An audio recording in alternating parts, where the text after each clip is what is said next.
नमस्कार। वास्तु ज्योतिष आदि विषयों का गहन ज्ञान चाहने वाले आप सभी का हमारे चैनल पर हार्दिक स्वागत है।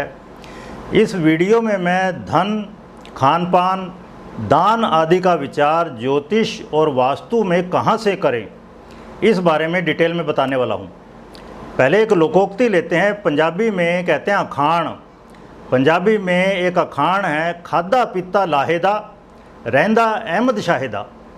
मतलब जो खा पी लिया वो अपना है, बाकी सब अहमद शाह रूपी चोर लुटेरे चुरा कर ले जाएंगे।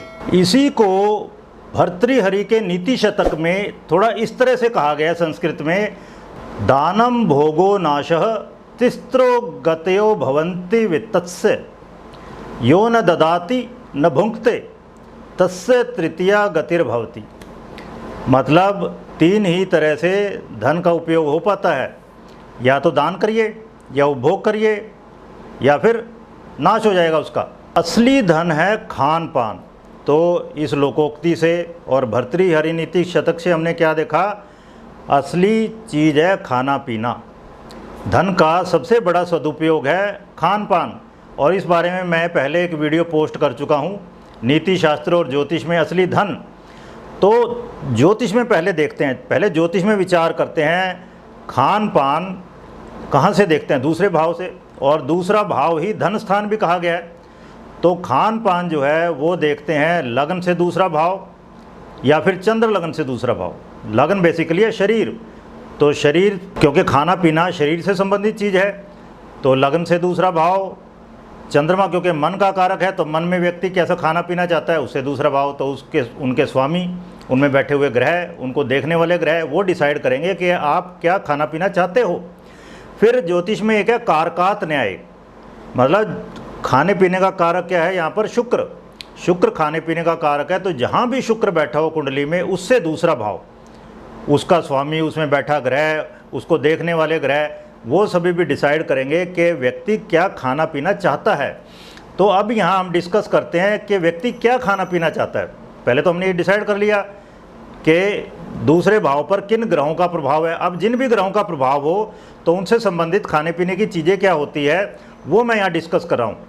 तो सात्विक, राजसी, तामसी तीन तरह का भोजन होता है, वो हम यहाँ डिस्कस करेंगे, वो ग्रहों से रिलेटेड है। फिर हर एक ग्रह से रिलेटेड खान पान की चीज़ें जो है उनका रंग है, फिर उनका स्वाद है, उनकी गंध है। तो सूर्य, चंद्रमा और गुरु से संबंधित जो भोजन है वो सात्विक भोजन है। तो ऐसा व्यक्ति सात्विक भोजन करना चाहेगा, चाहे वो गुरु का प्रभाव दूसरे भाव पर चंद्रमा का हो या सूर्य का हो, तो ऐसा व्यक्ति सात्विक भोजन करना चाहता है। लेकिन मंगल, शनि, राहु, केतु वाला व्यक्ति वो तामसी भोजन करता है। और राजसी भोजन कहा गया बुध और शुक्र से संबंधित, ऐसा व्यक्ति बहुत गरिष्ठ भोजन करता है।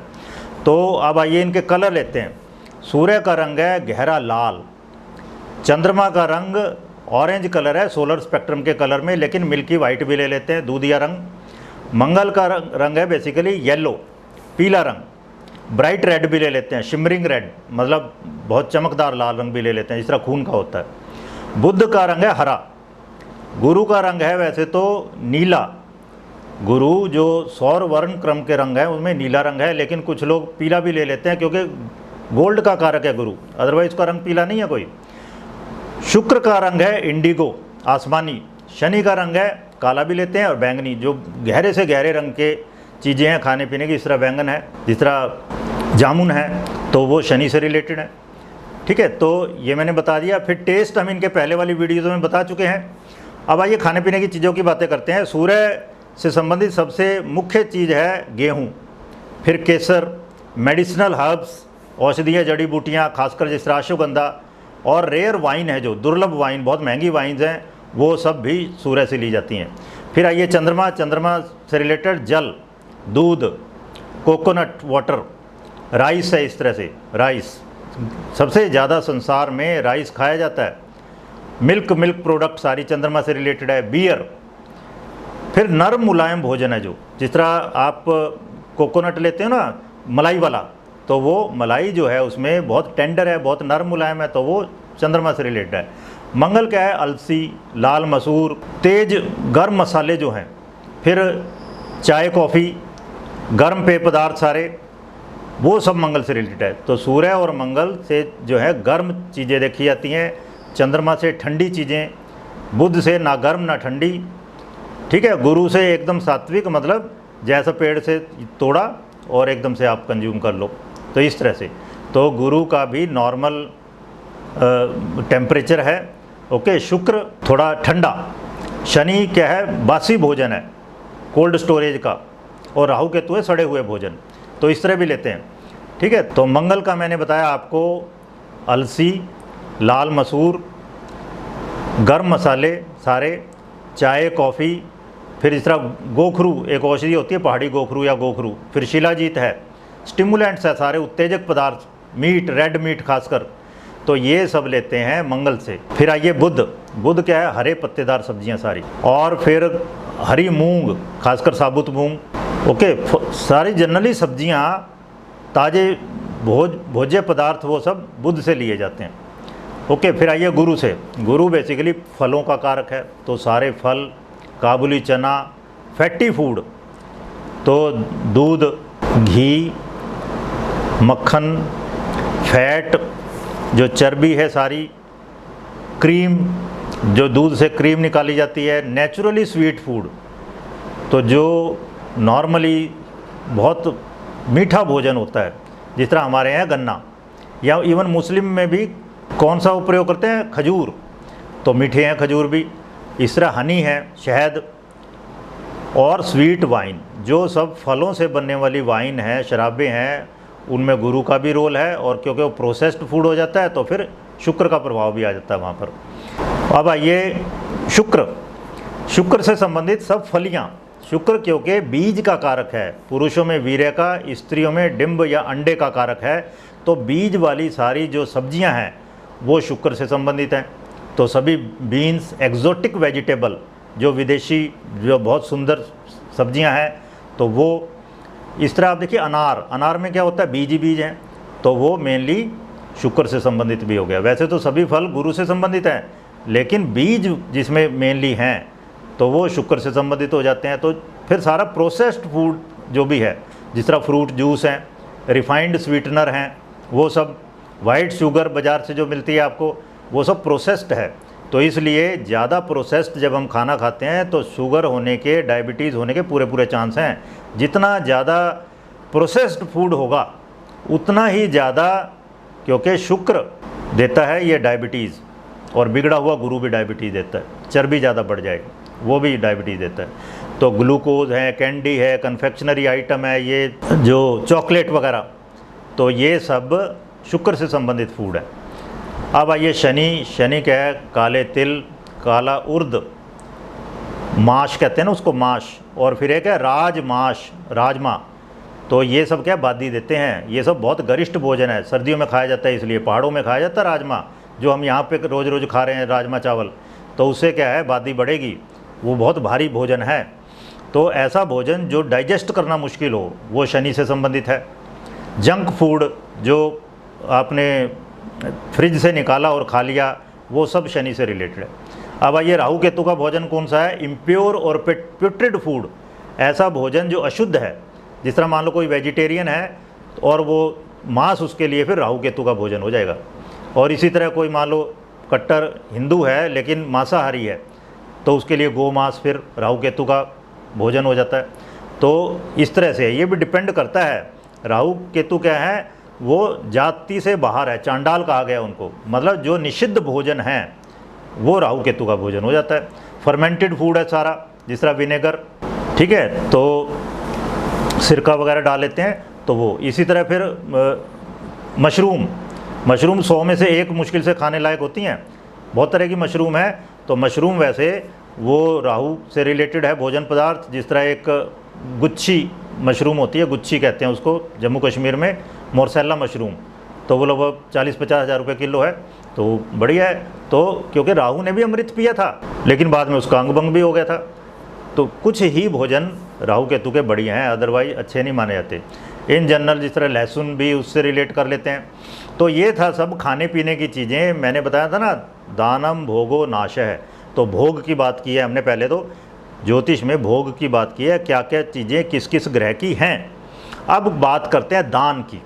तो ज्योतिष में दान कहाँ से देखेंगे, कुंडली में दान कहाँ से देखेंगे? तो आपने लक्ष्मी की मूर्ति देखी होगी ना फोटो, कि लक्ष्मी अपने हाथों से सिक्के गिरा रही है, तो लक्ष्मी दान से रिलेटेड है सीधे, वो दान दे रही हैं। तो अगर आपके लक्ष्मी स्थान मतलब पहला भाव, पांचवा भाव, नौवां भाव स्ट्रांग होंगे तभी आप दान दे पाओगे। दान वही दे पाता है जो पहले से भरा पड़ा अंदर। अब देखो इतने वर्ल्ड के जो बिलियनियर हैं, कब उन्होंने दान देना शुरू किया? जब इतना पैसा इकट्ठा हो गया, तब उनको लगा इससे अपना सोशल स्टेटस हाई किया जाए, अपने अंदर जो गिल्ट है वो बाहर निकाली जाए। तो दान वही देता है जिसके शुभ भाव बहुत स्ट्रांग होंगे। तो पहला, पांचवा, नौवां भाव सबसे शुभ भाव माने जाते हैं, ठीक है ना। अब पांचवें का दर्पण भाव कौन सा है? 11वां, मतलब पांचवें के बिल्कुल सामने। 11वें से क्या देखते हैं? बायां हाथ। 9वें का दर्पण भाव कौन सा है? तीसरा। तीसरे से क्या देखते हैं? दायां हाथ। इन हाथों से जनरली हम दान देते हैं। तो ये भाव भी बली होने चाहिए, ठीक है। इन पर शुभों का प्रभाव हो, इन भावों पर शुभों का प्रभाव, मतलब गुरु, शुक्र, सूर्य। सूर्य भी विशाल दिल वाला है, हर वक्त देखो हम तक ऊर्जा पहुंचा रहा है, इतनी तेजी से पूरे संसार में ऊर्जा बिखेर रहा है सूरज। तो फिर आपने देखना आगे विशाल दिल वाला कहाँ से देखते हैं? 5वें और 11वें भाव से। इसके बारे में भी मैं एक वीडियो पहले पोस्ट कर चुका हूँ। 5वां भाव है हार्ट और 11वां भाव क्या है? उसका दर्पण भाव। वहाँ से भी जो ग्रह बैठा होगा 11वें में, वो 5वें पर प्रभाव डालेगा। तो दिल का आदमी कैसा है? और सूर्य क्या है? काल पुरुष का दिल। तो वो जब तक बढ़िया नहीं होगा तब तक व्यक्ति दान नहीं देने वाला। छोटे दिल वाला, ऐसे कहते हैं ना, इसका दिल बहुत छोटा है, तो वही है। तो अगर न्यूमरोलॉजी से लो तो 9 वाले अंक, 9 वाले फिलैंथ्रोपिक होते हैं, वो दूसरों का हर तरह से भला करना चाहते हैं। तो वैसे तो आप देखो दान, बहुत सारे दान कहे गए हैं, गोदान, भूदान, स्वर्ण दान, कन्यादान तक, इवन वस्त्र दान है। लेकिन मज़ेदार चीज़ अब देखना, यहाँ पर सबसे बढ़िया दान क्या कहा गया है? जल और अन्न का दान। क्या कहा है? नानोदक समम दानम। चाणक्य नीति में कहा है नानोदक समम दानम, ना उदक अन्न सम दान। मतलब जल और अन्न से बढ़ के कोई दान नहीं है, सबसे बढ़िया दान। आप भी देखो जनरली क्या करते हैं, हम चाहते हैं कि सामने वाला हमारे आगे बैठ के खाए, उसकी भूख मिटाना कोई भी बुरा नहीं माना गया। लेकिन किसी को पैसा दे दो और शाम को शराब पी ले या उल्टे सीधे कामों में लगा दे, तो आपका फलित नहीं हुआ दान। तो दान में भी पहले तो भोग में मैंने क्या कहा? सबसे ज़्यादा खादा पीता लाहेदा, अपना जो खा लिया वही है असली धन। और दूसरा, दान में भी वो दान अच्छा माना गया है जो कि दूसरे को उसकी भूख मिटाने के लिए, उसकी प्यास मिटाने के लिए दिया गया हो। तो ये सबसे बढ़िया दान कहा गया। देखो बाकी इतने तरह के दान हैं। अब आइए नाश की बात करते हैं। तो धन की तीसरी गति क्या है? नाश। रहंदा अहमद शाहिदा, नाश। तो नाश ज्योतिष में कहाँ से देखते हैं? 6, 8, 12 भाव, त्रिक भाव जिन्हें कहते हैं। तो 6 भाव क्या है? रोग, ऋण, शत्रु, इसी में जाएगा। वरना फिर अगर आप ढंग से नहीं खाओगे, मैंने देखा लोग खाने पीने में इतनी कतर बेउत करेंगे, लेकिन दिखावे में कोई पैसे की कोई तंगी नहीं है। फिर मतलब सस्ती से सस्ती चीज़ वो बाजार से खरीद के लाएंगे खाने पीने के लिए। फिर क्या होगा? इनका बीमारियों में जाएगा। ऋण उसको चुकाने में जा रहा है। आप मकान बना लिया, बस गाड़ी ले ली आलीशान जिसकी ज़रूरत ही नहीं है, उसकी किस्तें चुकाने में जा रहा है। इसी तरह शत्रु फिर कोर्ट केस लड़ने में जा रहा है, लड़ाई झगड़ों में जा रहा है। तो रोग, ऋण, शत्रु में पैसा जाएगा। फिर 8वां भाव क्या है? मृत्यु भाव, नाश भाव, उससे देखेंगे। और 12वें भाव से क्या देखते हैं? खर्च। 11वां अगर आय है अपने प्रोफेशन की आय, 11वां भाव। 11वां भाव क्या है? 10वें से दूसरा। और 12वां भाव क्या है? खर्च। तो खर्च हो जाता है ऐसे आदमी का। या इन्वेस्टमेंट का भी है कि भाई आपने जो कमाया उसको इन्वेस्ट कर दो या तो इसके बारे में मैं थोड़ा पहले बता चुका हूँ पिछली वीडियोज़ में। तो ये था ज्योतिष में कैसे देखें खान पान, दान और नाश। अब आइए वास्तु में बताता हूं थोड़ा मैं आपको। अन्न भंडार कहा गया वायव्य में। फिर आ जाइए साउथ ईस्ट में किचन कही गई है। पूरी पश्चिम दिशा दान देने के लिए सर्वोत्तम है।